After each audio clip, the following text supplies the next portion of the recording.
একদিন শিশুনবী হজরত মুহাম্মদ সাল্লাল্লাহু আলাইহি ওয়াসাল্লাম ক্ষুধার্ত অবস্থায় মক্কার ধুলামাখা পথ ধরে হেঁটে চলেছে। কিছুটা দূরে ছিল আবু জাহেলের খেজুর বাগান। আবু জাহেল এক ইহুদি ব্যক্তিকে নিয়ে খেজুরগুলো একটি বস্তায় ভর্তি করছিল।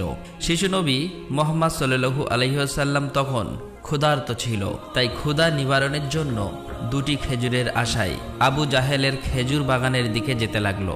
শিশুনবী মুহাম্মদ সাল্লাল্লাহু আলাইহি ওয়াসাল্লাম ধীরে ধীরে সেই খেজুর বাগানে হাজির হলেন এবং আবু জাহেলকে সালাম দিয়ে বিনয়ের সঙ্গে বললেন, চাচা যান, আমার খুব ক্ষুধা পেয়েছে, আমাকে দুটি খেজুর দিতে পারবেন? তখন আবু জাহেল তাচ্ছিল্য ভরা চোখে তাকিয়ে বলল, হে মোহাম্মদ, তোমাকে খেজুর দিতে পারি, কিন্তু একটি শর্ত আছে।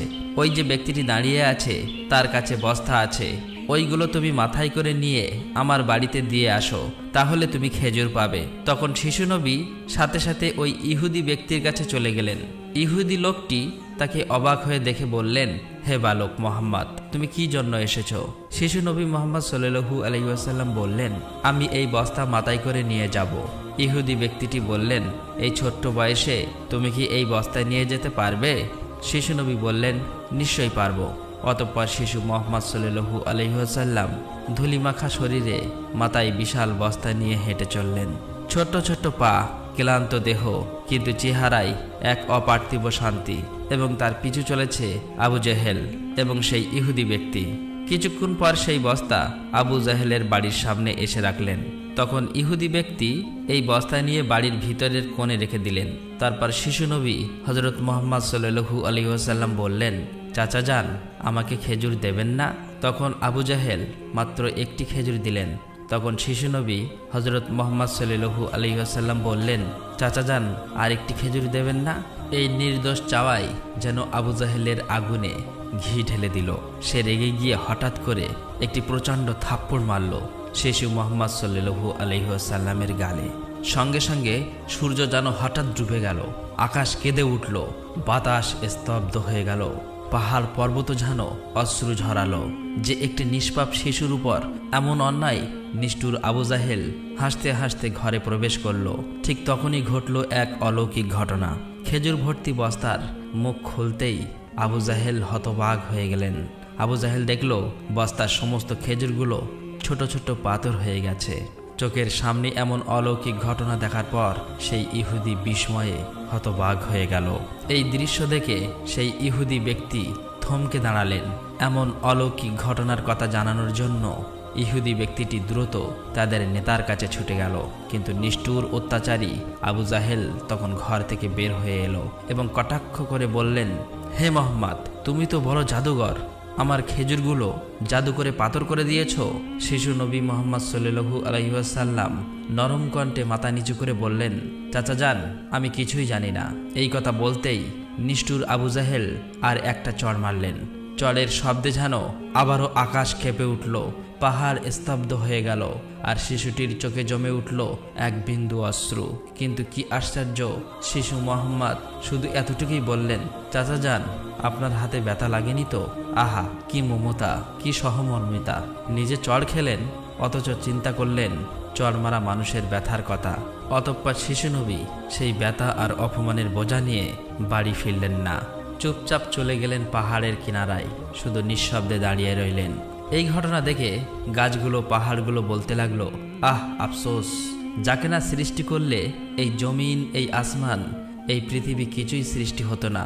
সেই মহান নবী আজ ক্ষুধার্ত, অপমানিত, অবহেলিত। কিন্তু তবুও পাষাণ্ড আবু জাহেলের হৃদয় এতটুকুও কাঁপল না, এক বিন্দু অনুতাপও তার চোখে এলো না। এদিকে সেই ইহুদি ব্যক্তিটি তাদের নেতার কাছে এসে বলল, আজ এমন এক ঘটনা দেখেছি যা কল্পনাকেও হার মানায়। আব্দুল্লাহর পুত্র শিশু মুহাম্মাদের এমন ক্ষমতা আছে যা দুনিয়ার কারণেই। তাকে একটা চড় মারলে খেজুর সব পাথর হয়ে যায়। আচ্ছা, আপনি কি বলতে পারবেন এটা কি জাদু না অলৌকিক ক্ষমতা? তখন তাদের নেতা বললেন, আমরাও শুনেছি আমাদের ধর্মগ্রন্থ নাকি মুহাম্মাদের নাম আছে, সে হবে শ্রেষ্ঠ নবী এবং শেষ নবী। তবে তিনি কি এই মুহাম্মদ, এটা জানার জন্য আমাদের ধর্মগুরুর সান্নিধ্য প্রয়োজন। যদি এটা সত্য হয় তবে তাকে আমরা বাঁচাতে দেব না, এই পৃথিবী থেকে সরিয়ে দেব। তোমরাও যাও, আমাদের ধর্মগুরুর কানে এটি পৌঁছে দাও। তখন সেই ইহুদি ব্যক্তিটি আবারও আবু জাহেলের বাড়ির দিকে রওনা হলেন। যেতে যেতে সেই খেজুর বাগানের কাছে উপস্থিত হয়ে দেখলেন সমস্ত খেজুর গাছের খেজুর নেই, সব একেবারে পাথর হয়ে গেছে। এটা দেখে সেই ইহুদি ব্যক্তিটি হতভম্ব হয়ে গেলেন। তিনি আর এক মুহূর্ত দাঁড়ালেন না, খুব দ্রুত আবু জাহেলের বাড়ির দিকে রওনা হলেন। আবু জাহেলের বাড়িতে এসে বললেন, ভাই, আপনার খেজুর বাগানের সমস্ত খেজুরগুলো তো পাথরে পরিণত হয়ে গেছে। এখন এটাকে যদি ফিরিয়ে আনতে না পারেন তাহলে অনেক টাকা ক্ষতি হয়ে যাবে। এটাকে ফেরানোর একমাত্র পথ হলো শিশু মুহাম্মাদের কাছে ক্ষমা চাওয়া। কিন্তু আবু জাহেল ক্ষমা চাওয়ার পাত্র ছিল না। সে ছিল নিষ্ঠুর এবং অতি চালাক। তাই সে চালাকি করেই বলল, ঠিক আছে, চলো আমরা মুহাম্মাদের বাড়িতে গিয়ে দেখি। এই বলে তারা শিশু মুহাম্মদ সাল্লাল্লাহু আলাইহি ওয়াসাল্লামের বাড়ির দিকে রওনা হলেন। শিশু মুহাম্মদ সাল্লাল্লাহু আলাইহি ওয়াসাল্লাম থাকতেন চাচা আবু তালেবের সঙ্গে। চাচা আবু তালেব তখন ঘরে একা। কিছুক্ষণের মধ্যেই আবু জাহেল এসে হাজির হয়ে বললেন, হে আবু তালেব, শিশু মুহাম্মদ কোথা থেকে এমন জাদু শিখেছে? সে তো বড় জাদুঘর। সে আমার খেজুরগুলো সব পাথর করে দিয়েছে। কোথায় গিয়েছে তুমি কি খবর রাখো? তাকে তো খুঁজে পাওয়া যাচ্ছে না। দেখো কোন পাহাড়ের কিনারায় জঙ্গলের বাঘ ভাল্লুকে খেয়ে নিয়েছে কিনা। এই কথা শোনা মাত্রই চাচা আবু তালেব আর দেরি করলেন না, শিশু নবীকে খুঁজতে বার হলেন।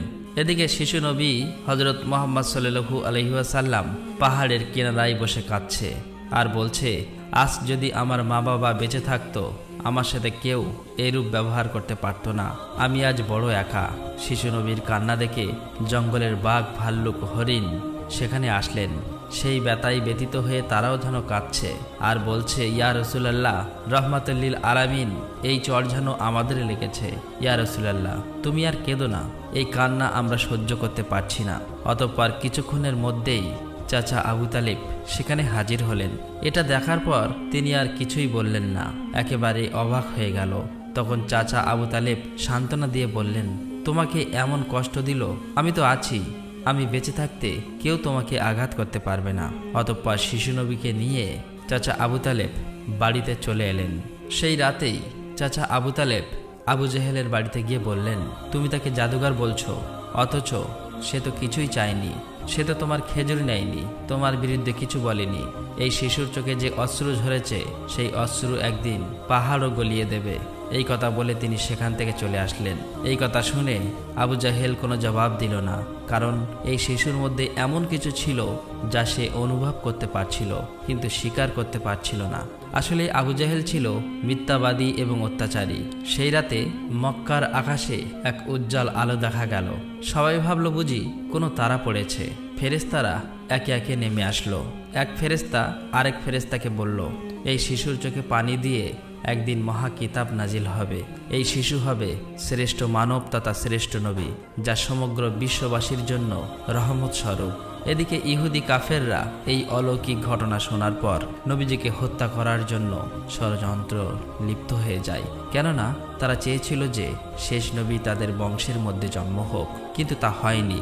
তাদের মধ্যে একজন ইহুদি তাদের ধর্মগুরুর কাছে গিয়ে সমস্ত ঘটনা খুলে বললেন। তখন তাদের ধর্মগুরু বললেন, আমি চিনেছি তাকে, সে সেই নবী যার বর্ণনা আমাদের কিতাবে আছে। তার দুটি চিহ্ন রয়েছে, একটি কাঁধে নবুয়াতের মোহর, অন্যটি তার দৃষ্টিতে রহমত। অন্য একজন প্রশ্ন করল, তাহলে আপনি কি ঈমান আনবেন? তখন তিনি চুপ করলেন, মাথা নিচু করলেন, তারপর শুধু বললেন, আমরা চেয়েছিলাম আমাদের বংশে আসুক, তাই আমরা সত্যকে অস্বীকার করব। অন্যদিকে প্রতি বছর চাচা আবু তালেব ব্যবসার উদ্দেশ্যে সিরিয়ায় সফর করতেন।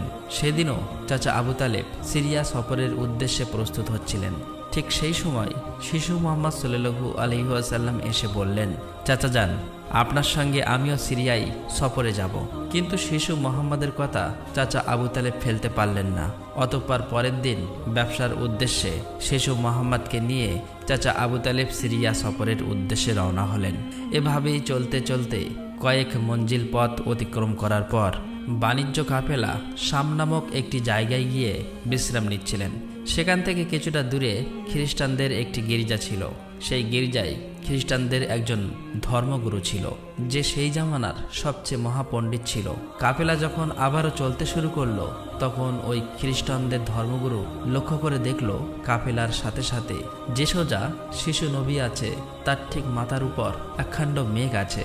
তার মাথার উপর ছায়া দিতে দিতে সরে আসছে। এটা দেখে তিনি অবাক হয়ে গেলেন। খ্রিস্টান ধর্মগুরু খুব শীঘ্রই তাদের ধর্মগ্রন্থ পড়ে বুঝলেন নিশ্চয়ই কাফেলার ভিতরে আখিরি জামানার শেষ নবী রয়েছে। তখন তিনি খুব দ্রুত তাদের একজন লোককে ডাকলেন এবং বললেন, তোমরা যাও, ওই কাফেলার সকলকে ডেকে আনো, তাদেরকে আমরা দাওয়াত খাওয়াবো। এই কথা শুনে তারা সেখানে চলে গেল এবং তাদেরকে বলল, প্রিয় ভাইরা, আমাদের ধর্মগুরু আপনাদের সকলেরই দাওয়াত করেছেন, এই দাওয়াত আপনারা কবুল করুন। অতঃপর কাফেলার সকলেই ওই গির্জায় আসলেন। তারপর খ্রিস্টান ধর্মগুরু কাফেলার সকলকে পেট ভরে খাওয়ালেন। অতঃপর কিছুক্ষণ পর খ্রিস্টান ধর্মগুরু আবু তালেবকে বললেন, হে কাফেলার সর্দার, নিশ্চয়ই এই শিশুর পিতামাতা ইন্তেকাল করেছে। আবু তালেব বললেন, হ্যাঁ, আপনার অনুমান সত্য, তারা ইন্তেকাল করেছে। এখন আমি তাকে লালন পালন করি। তখন খ্রিস্টান ধর্মগুরু বলল, এ কাফেলার সর্দার, শুনে রাখো, আপনার ভাতিজা নিশ্চয়ই আল্লাহর শেষ নবী হবেন। তার পৃষ্ঠদেশে মোহরের নবুয়াত খচিত আছে। তার প্রতি তুমি খুবই সতর্ক দৃষ্টি রাখবে এবং তাকে কোথাও একা যেতে দেবেন না। কেননা ইহুদি নাসারাগণ এটা জানতে পারলে, চিনে ফেললে, তারা শিশু মোহাম্মদকে প্রাণনাশের চেষ্টা করবে, এতে কোনো সন্দেহ নেই। তখন চাচা আবু তালেব বললেন, আপনি এই খবর জানেন কিভাবে? খ্রিস্টান ধর্মগুরু বললেন, আমি তৌরাত কেতাবে এই ঘটনার বর্ণনা পেয়েছি। তুমি যাও, তোমার ভাতিজাকে এখানে ডেকে আনো। তখন চাচা আবু তালেব শিশু মোহাম্মদকে সেখানে আনার জন্য চলে গেলেন। কিছুক্ষণ পর খ্রিস্টান ধর্মগুরু দেখলেন আবার একটি কাফেলা রওনা হচ্ছে। তখন খ্রিস্টান ধর্মগুরু সেখানে গেলেন এবং তাদেরকে জিজ্ঞাসা করলেন, আপনারা কারা আর কোথায়, কি জন্যই বা যাচ্ছ? তখন তারা উত্তর দিল, আমরা রোম দেশের সৈন্য। আমাদের বাদশাহ আমাদেরকে পাঠিয়েছে যে দুনিয়াতে নাকি আখিরি নবীর আবির্ভাব হয়েছে অনেকদিন আগেই। আমরা তার সন্ধান করছি, তাকে খুঁজে ফেলে হত্যা করে দেব। আপনি কি তার কোনো সন্ধান দিতে পারবেন? তখন খ্রিস্টান ধর্মগুরু বলল, তোমরা বৃথায় তাকে খুঁজে বেড়াচ্ছ। আল্লাহ তাআলা যদি সত্যিই তার শেষ নবীকে দুনিয়ায় পাঠিয়ে থাকেন, তবে তো তিনি নিজেই তাকে হেফাজত করবেন। কারো এমন সাধ্য নেই যে তাকে হত্যা করতে পারবে। অতএব তোমরা আবারও রোম দেশে ফিরে যাও। এই কথা শুনে ওই সৈন্যগুলো ফিরে গেল। এভাবেই সেই দিন অতিবাহিত হয়ে গেল। রাতের বেলা খ্রিস্টান ধর্মগুরু চাচা আবু তালেবকে তাদের গির্জায় ডেকে বলল, হে কাফেলার সর্দার, দেখেছ তো, আমার কথাই সত্য। ইহুদি নাসারাগণ আখিরি নবীর সাথে চরম শত্রুতা পোষণ করে। তারা যদি শেষ নবীকে হাতের কাছে পেয়ে যায় তাহলে হত্যা করার চেষ্টা করবে। অতএব ভাতিজাকে নিয়ে বিদেশে যাওয়া উচিত হবে না, ফিরে যাও। অতঃপর পরের দিন চাচা আবু তালেব আর বিদেশ সফর করলেন না, আবারও দেশের পথে ফিরে আসতে লাগলেন। কিছুক্ষণ যাবার পর পথের মধ্যে একটি ঘোড়া দেখতে পেলেন, কিন্তু সেখানে কোনো মানুষ ছিল না। এটা দেখে তারা সেখানে দাঁড়িয়ে পড়লেন। তারপর দেখলেন একজন মানুষ মৃত অবস্থায় পড়ে আছে। আসলেই এটি ছিল একজন ইহুদি যে শিশু নবীকে হত্যা করতে এসেছিল। কিন্তু আজ সেই শিশু নবী নিজে তাকে বাঁচিয়ে তুলছে, নিজের হাতে পানি খাওয়াচ্ছেন। এভাবেই তাকে বাঁচিয়ে নিজেদের সাথে নিয়ে আবারও পথ চলতে শুরু করলেন। এভাবেই চলতে চলতে তাদের কাফেলা একটি সাগরের কিনারায় এসে উপস্থিত হলেন। সেখানে ছিল একটি জেলে সম্প্রদায়ের বসবাস। তাদের কাফেলা সেখানেই বিশ্রাম নিচ্ছিলেন। কিন্তু ওখানকার জেলে সম্প্রদায় ছিল মূর্তি পূজারী। তারা ছিল কুসংস্কারে আবদ্ধ। চাচা আবু তালেব হঠাৎ করে একটি জায়গায় গিয়ে দেখল একদল জেলে সম্প্রদায় মূর্তি পূজা করছে। তখন তাদের মধ্যে একজনকে জিজ্ঞাসা করল, প্রিয় ভাইরা, আপনারা এমন করে মূর্তি পূজা করছেন কেন? তখন সেই ব্যক্তি বলল, আমাদের জালে বহুদিন থেকে মাছ ধরা পড়ে না, তাই সমুদ্রের দেবতাকে খুশি করার জন্য এই পূজার আয়োজন করেছি। এদিকে শিশু মুহাম্মদ সাল্লাল্লাহু আলাইহি ওয়াসাল্লাম লক্ষ্য করে দেখলেন একটি বড় মূর্তির সাথে একজন মা ও তার বাচ্চাকে শিকল দিয়ে বেঁধে রাখা হয়েছে, তাদেরকে বলি দেবে বলে। কেননা এই জেলে সম্প্রদায়ের বিশ্বাস ছিল এভাবে বলি দিলে তাদের দেবতা খুশি হবে, তাদের জালে আবারও মাছ ধরা পড়বে। তখন শিশু মুহাম্মদ সাল্লাল্লাহু আলাইহি ওয়াসাল্লাম সেখানে গেলেন এবং তাদেরকে শিকল খুলে মুক্তি করে দিলেন। সেই মুহূর্তে একজন জেলে সেখানে গেলেন এবং বললেন, আমরা যাদেরকে বলি দেব বলে বেঁধে রেখেছিলাম তাদেরকে একজন বাচ্চা খুলে দিয়েছে। এটা শুনে তারা সবাই অতি দ্রুত নবীজিকে ধরতে সেখানে যেতে লাগলো। তখন চাচা আবু তালেব তাদেরকে থামাতে গেল, আর সেই সাথে সাথেই তারা সবাই দেখতে পায় সমুদ্রের কাছে সেই বড় মূর্তিটি আপনা আপনি ভেঙে পড়েছে। সমুদ্রের ঢেউ উঠেছে আর সেই ঢেউয়ের সাথে সাথে অনেকগুলো মাছ উপরে উঠে এসেছে। এটা দেখে সমস্ত জেলে সম্প্রদায়ের মানুষ অনেকগুলো মাছ ধরল এবং তারা নিজেরা অনেক খুশি হয়ে গেল। এটা দেখে আবু তালেব অবাক হয়ে যায়। আসলেই নবীজি তখন সমুদ্রের ধারে দাঁড়িয়ে আল্লাহর কাছে দোয়া করছিলেন। নবীজির দোয়ার বরকতে আল্লাহ তাআলা তাদেরকে মাছ দিয়েছিলেন। অতঃপর তাদের কাফেলা মক্কার দিকে রওনা হলো। মক্কায় আসার পর শিশু নবী হযরত মুহাম্মদ সাল্লাল্লাহু আলাইহি ওয়াসাল্লাম চাচা আবু তালেবের ছাগল নিয়ে চড়াতে যেতেন। একদিন ছাগল চড়িয়ে ফেরার পথে শিশু নবী দেখতে পান এক জায়গায় দাসদাসীদের কেনাবেচা চলছে। পুরুষদের গরম রড দিয়ে অত্যাচার করছে এবং মহিলাদের উচ্চ দামে কেনাবেচা চলছে। এটা দেখে শিশু নবী অনেক কষ্ট পায়। এদিকে নবীজির এক চাচা আবু লাহাব দাসীকে কেনাবেচা করত। তিনি একজন দাসকে বেশি দামে বিক্রি করে দিচ্ছিলেন।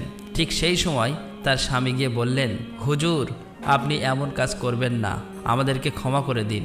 এভাবেই কাকুতি মিনতি করতে লাগলো, কিন্তু আবু লাহাব তার কোনো কথাই শুনতে চায় না।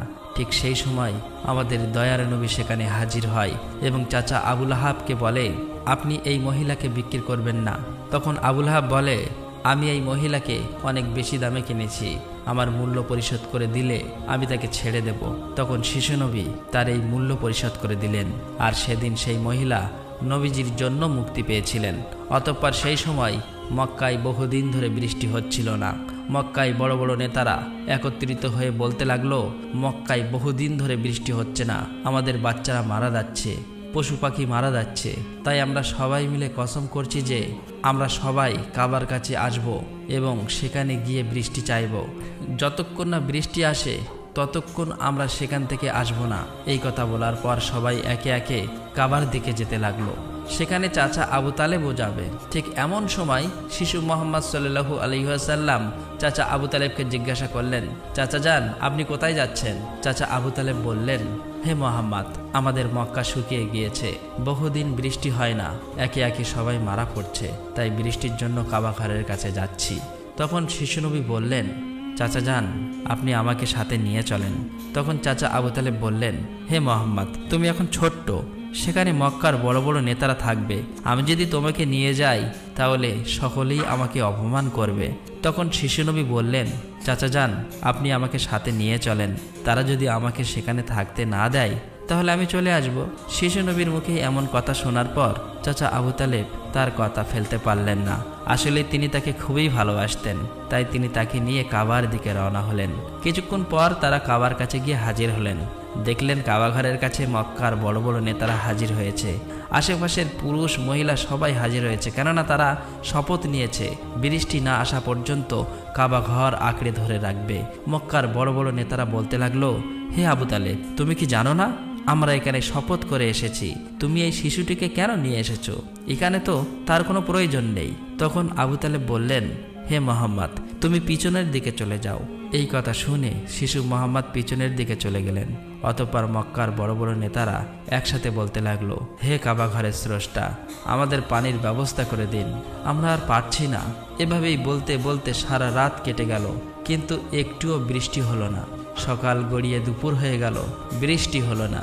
এদিকে কাবা ঘরও গরম হতে শুরু করলো। এর মাঝে তিনজন গরম সহ্য করতে না পেরে গরমে অজ্ঞান হয়ে গেল। কিছু লোক তাদেরকে নিয়ে এক জায়গায় চিকিৎসার ব্যবস্থা করলেন। এদিকে একজন চাচা আবু তালেবের পিছনে আঁকড়ে ধরলেন। চাচা আবু তালেব যখন পিছনে ফিরে তাকালেন, দেখলেন শিশু মুহাম্মদ সেখানে দাঁড়িয়ে আছে। অত্যন্ত রেগে গেলেন এবং বললেন, হে মুহাম্মদ, তুমি এখানে কেন এসেছো? তখন শিশু মুহাম্মদ বললেন, চাচা যান, আমাকে আসতে দিন, আমি আসলেই মহান আল্লাহ তাআলা পানি বর্ষণ করবেন। তখন চাচা আবু তালেব বললেন, এখানে এতগুলো মক্কার বড় বড় নেতা আছে, তারা সবাই পানি চাইছে, কিছু হচ্ছে না, আর তুমি এখন এই শিশু বয়সে কি করবে? তুমি চাইলে পানি হবে? এটা সম্ভব? অতএব তুমি পিছনের দিকে চলে যাও। এই কথা শুনে শিশু নবী আবার পিছনের দিকে চলে আসলেন। এদিকে পুনরায় তারা একসাথে বলতে লাগলো, হে কাবা ঘরের স্রষ্টা, আপনি আমাদের পানির ব্যবস্থা করে দিন। কিন্তু কোনো মতেই বৃষ্টি হলো না। তখন সবাই ক্লান্ত হয়ে এক জায়গায় বিশ্রাম নিচ্ছিলেন। চাচা আবু তালেব পিছনে লক্ষ্য করে দেখলেন আবারও শিশু নবী সেখানে হাজির। তিনি অত্যন্ত রেগে গিয়ে বললেন, হে মুহাম্মদ, তুমি আবার কেন এসেছো? শিশু মুহাম্মদ বললেন, চাচা যান, আমি তো আপনার ঘাম মুছতে এসেছি। এই কথা শুনে চাচা আবু তালেব নবীজির উপর প্রচণ্ড মায়া লাগলো এবং তাকে জড়িয়ে ধরলেন। তখন শিশু মোহাম্মদ আবার বললেন, চাচা যান, আমাকে একটিবার কাবা ঘরের কাছে যেতে দিন। আমি গেলে আল্লাহ তাআলা পানি বর্ষণ করবেন। সেখানে থাকা মক্কার নেতাদের মধ্যে একজন এই কথাটি শুনতে পেল।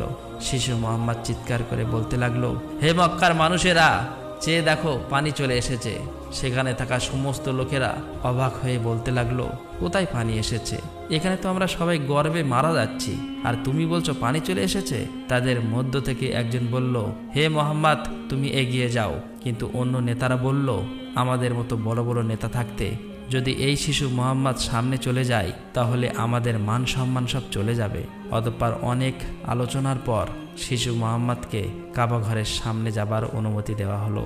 শিশু মোহাম্মদ সাল্লাল্লাহু আলাইহি ওয়াসাল্লাম যখন কাবা ঘরের কাছে গিয়ে আকাশের দিকে মুখ তুললেন এবং আল্লাহর কাছে দোয়া চাইলেন, সঙ্গে সঙ্গে মক্কার বুকে মুষলধারে বৃষ্টিপাত শুরু হলো। দেখতে দেখতে মক্কার চারিদিকে বৃষ্টিতে পরিপূর্ণ হয়ে যায়।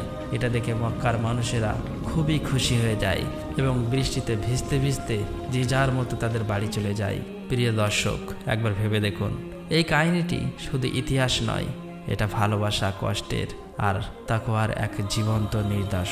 আমাদের দয়ার নবী, রহমতের নবী কতই না কষ্ট পেয়েছেন। তিনি এত কষ্ট সয়েও কাউকে অভিশাপ দেননি, শুধু দোয়া করছিলেন, হে আমার রব, আমার উম্মতকে মাফ করে দাও। তারা জানে না আমি কে। এই সেই নবী যার ভালোবাসা ছাড়া জান্নাতের দরজা খুলবে না কারো জন্য। আর আজ আমরা এই যুগের মুসলিম কতটুকু কাঁদি তার জন্য, কতটুকু ভালোবাসি তাকে, কতটুকু তার সুন্নাহ আঁকড়ে ধরেছি। একবার ভেবে দেখুন, যে নবীর কষ্টে পাহাড় কাঁদে, গাছ কাঁদে, পশু পাখি কাঁদে, আর আমরা, আমাদের চোখে জল আসে না, আমাদের হৃদয় কেন নড়ে না? প্রিয় দর্শক, আসুন আমরা সকলেই দোয়া করি, মহান আল্লাহ তাআলা যেন আমাদের সকলকে সেই দয়ার নবীর ওসিলায় মাফ করে দেন। আল্লাহ তাআলা আমাদের সকলের দোয়া কবুল করুক, আমিন। আসসালামু আলাইকুম।